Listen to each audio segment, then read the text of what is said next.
Cain Dingle, Jeff Hordley, is facing one of the most difficult times of his life in Emmerdale.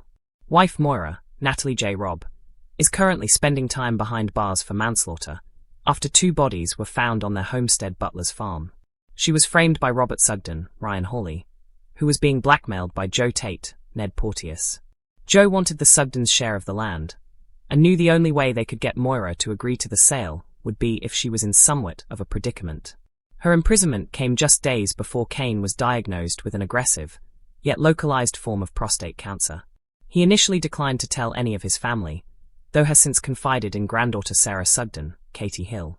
She hoped that reviving an old Dingle thrill could help boost his spirits, and suggested stealing some cars.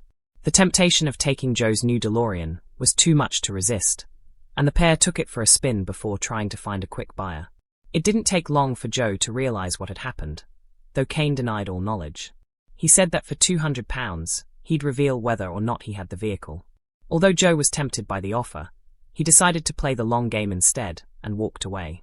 In today's episode, he enlisted former Guardian Graham Foster, Andrew Scarborough, to do some digging, and he headed over to Butler's to try and find the keys.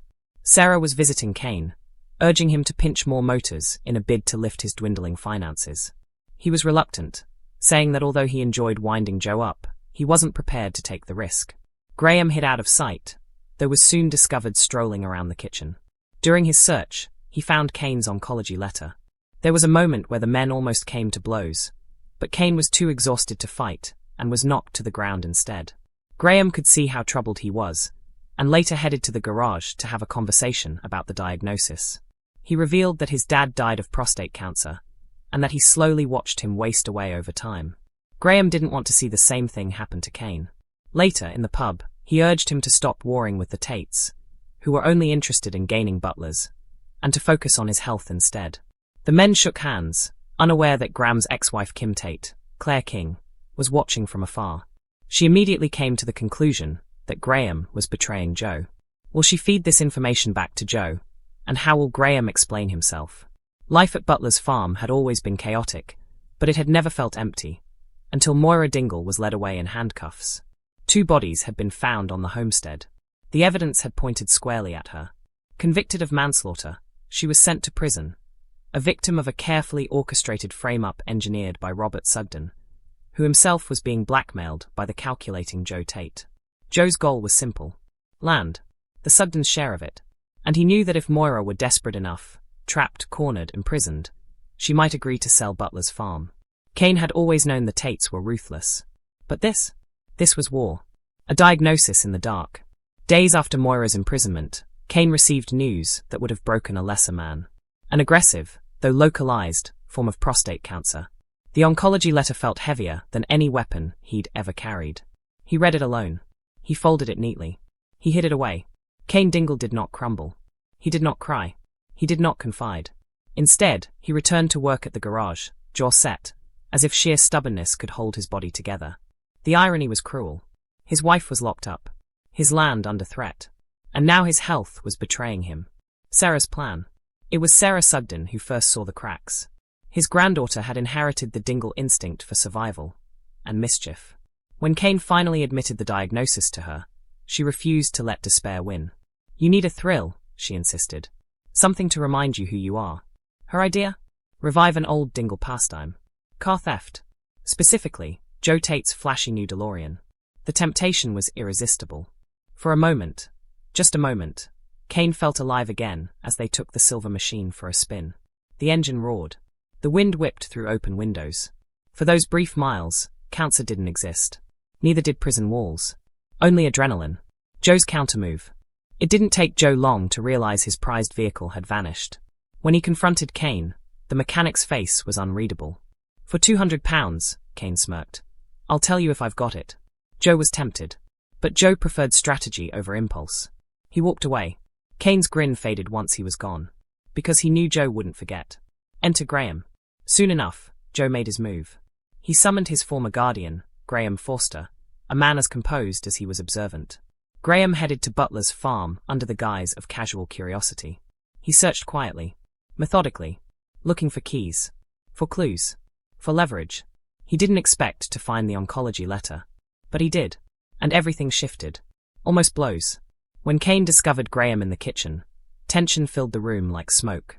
The two men had history, complicated and volatile. Words were exchanged. Accusations flung. For a split second, fists almost followed. But Cain was not the man he used to be. Fatigue gripped him. Pain dulled his reflexes. Graham struck first. Cain hit the floor. The moment hung heavy. Graham had expected resistance. What he saw instead was exhaustion. And fear. He had read the letter. He knew. A shared grief. Later, at the garage, Graham approached Cain again. Not as Joe's enforcer. Not as an enemy. As a man who understood. "My dad died of prostate cancer," he admitted quietly. He described watching him waste away. Strength draining, pride eroding. "I don't want that for you." The words landed harder than any punch. For perhaps the first time in years, Cain felt seen. Not as a threat, but as a human being. The pub warning. That evening in the Woolpack, pints in hand, Graham urged Cain to reconsider his priorities. The feud with the Tates was consuming him. Butler's farm mattered. Moira mattered. But so did his health. "Stop warring," Graham said.